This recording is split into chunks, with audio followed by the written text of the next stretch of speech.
Tools for Teaching, Improving Health Literacy. This is an agenda of what we will be covering in today's presentation.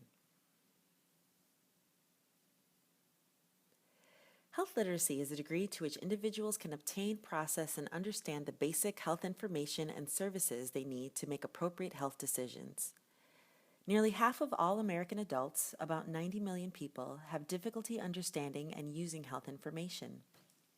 Patients with limited health literacy have a higher rate of hospitalizations and use of emergency services. At the same time, health-related decisions are becoming more complex. Rising healthcare costs, the prevalence of chronic diseases, and unlimited access to health information online are creating a shift toward consumer-driven healthcare. Patients are the primary decision maker of the healthcare they receive. In this workshop, we're going to focus on two areas of concern and learn strategies to create a patient-centered care process that develops and disseminates health and safety information that is accurate, accessible, and actionable, and promote changes in the hospital that improve health communication, inform decision-making, and access to health services. To effectively communicate, we must realize that we are all different in the way we perceive the world, and use this understanding as a guide to our communication with others. Communication is the most important component of our work with patients. If we fail to communicate with patients effectively, both parties suffer. Although we believe we provide accurate health information in understandable terms, it is necessary for us to recognize that each patient has different needs and may need specialized information or different ways of having it communicated to them. The connection that patient feels with their healthcare team member can improve their health through participation in their care, adherence to treatment, and patient self-management. However, studies have found that less than half of hospitalized patients could identify their diagnosis or name of their medications at discharge. Inadequate hospital discharge information and communication has a serious negative impact on patients and their families. Missing, incomplete, conflicting, and inaccurate information create important care delays due to the time-consuming process of gathering and reconciling information required to implement a safe plan of care. Care delays and implementation of an inappropriate plan of care resulting from inaccurate information produce significant patient and family dissatisfaction and can make the facility appear unorganized and ill-equipped to care for patients. This can create substantial stress and frustration among healthcare staff, patients, and their families. Information sharing and communication skills go hand in hand. Effective communication of information optimizes patient outcomes. The National Assessment of Adult Literacy indicates that 71% of adults older than the age of 60 had difficulty in using print materials. Also, 80% had difficulty using documents such as forms or charts. According to Medicare, at least 20% of all patients who are admitted to a U.S. hospital will make a repeat visit within 30 days of discharge. However, patients who have a clear understanding of their after-hospital care instructions, including how to take their medicines and when to make follow-up appointments, are 30% less likely to be readmitted or visit the emergency department than patients who lack this information. Why are these health literacy issues important? Effective communication and education are important to ensure the best health outcomes. Patients may live in the community or far from any patient care setting. This means patients and their families are responsible for most of the care they receive and need. To deliver care effectively, patients and their families need to know enough to prevent illness and to provide follow-up home care for acute conditions. They need to understand enough to make informed decisions about their treatment through various methods and languages. And now we're going to perform a small group exercise. The goal for this activity is to gauge your communication skills with limited capacity and under a time constraint. After I explain the instructions for this exercise, we will begin. Please pair up and sit back to back with your partner. Instead of having computers in your lap, like this picture shows, one of you will get a brown paper bag with an object inside. Your partner will have a marker and a notepad. You have a total of 3 minutes for this exercise. I will put an alarm on to time you. The person with the bag must view what's inside and describe the object to your partner as you see it. You must use words that are descriptive as to the shape, size, and texture, but not specific enough to give the object away. Please do not take the object out of the bag or say what the object is used for. You are simply describing the object as you see it.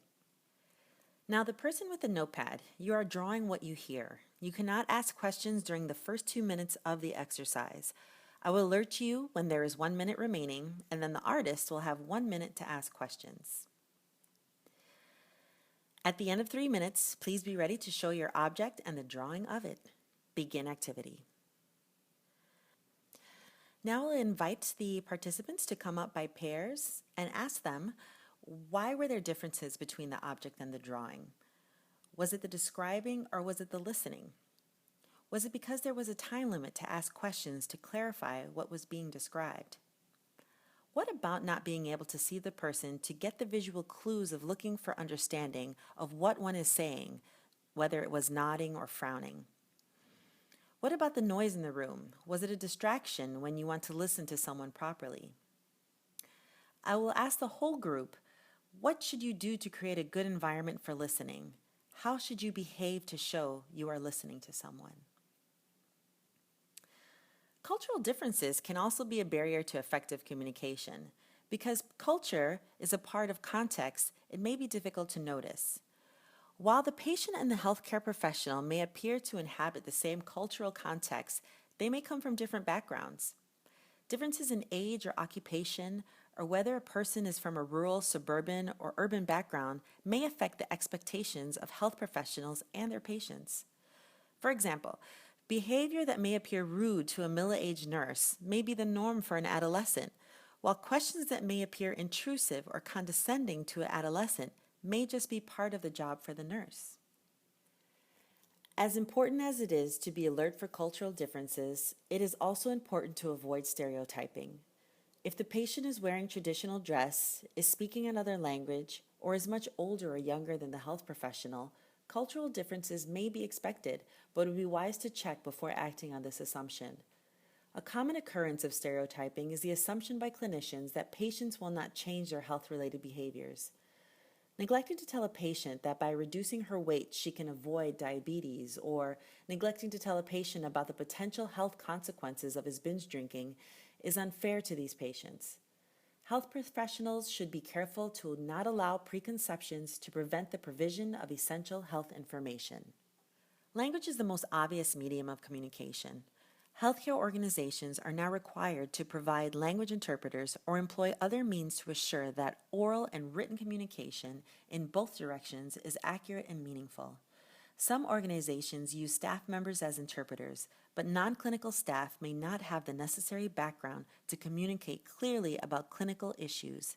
The same may be true of professional interpreters. Therefore, health professionals should inquire about an interpreter's clinical knowledge and experience.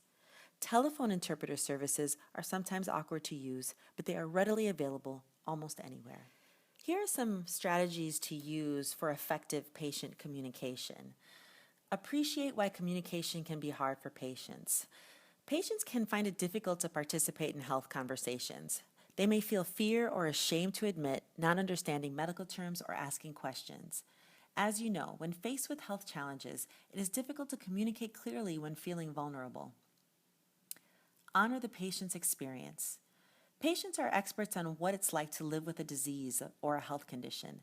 Patients require access to quality-based information so they and their families can take an active part in decisions about their health. Find out how much information the patient wants to know and decide on a treatment plan and care together. Be flexible in accommodating both yours and the patient's priorities. Help the patient to ask questions. Encourage patients to ask questions, giving the patient tools such as pen and paper to write down instructions, treatment options, and any health-related information. Acknowledge articles and printouts that patients bring to you. Patients are participating actively in the management of their health and looking to other outlets as a source of information.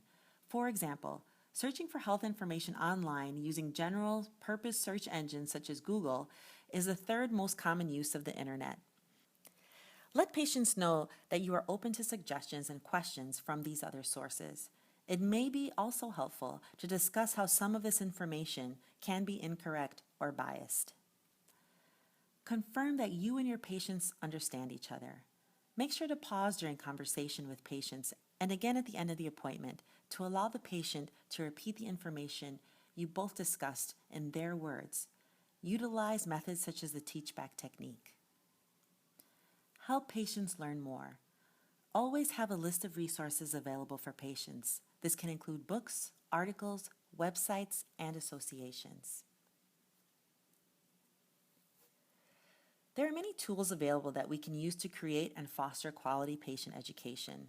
Shown here is a checklist to improve effective communication, cultural competence, and patient and family-centered care across the care continuum created by the Joint Commission.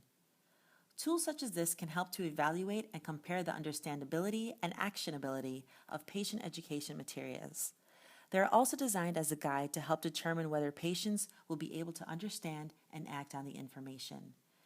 There are tools available for use with print and audiovisual materials. I will link some of those resources in the information box below. In conclusion, we must remember that communication is the most important component of our work with patients. If we fail to communicate with patients effectively, both parties suffer. Although we believe we provide accurate health information in understandable terms, it is necessary for us to recognize that each patient has different needs and may need specialized information or different ways of having it communicated to them. The connection that patient feels with their healthcare team member can improve their health through participation in their care, adherence to treatment, and patient self-management. Thank you.